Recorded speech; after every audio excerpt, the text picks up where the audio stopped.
Well, here today at the Rusty Glove Box, what I'd like to show you is what I call my little electric engine. Made it out of a truck solenoid.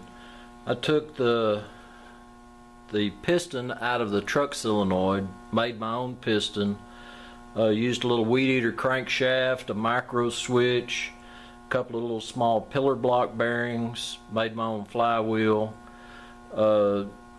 Very simple how it operates. You just kind of time the crankshaft, put a timing point, and let the micro switch operate. Alright, and so let me get it hooked up.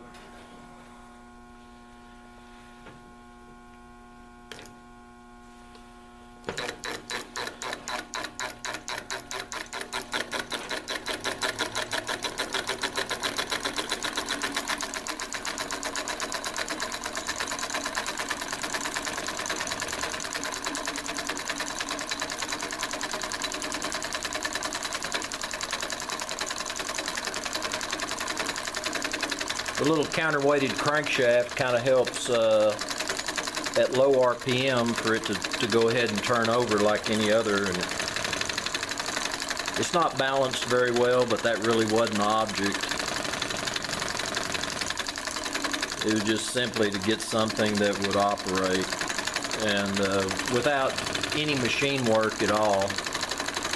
Just something you could build on the bench just out of scrap parts. So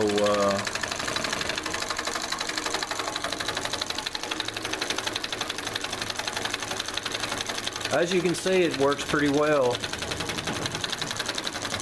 This Rusty Glove Box, and I'm out of here.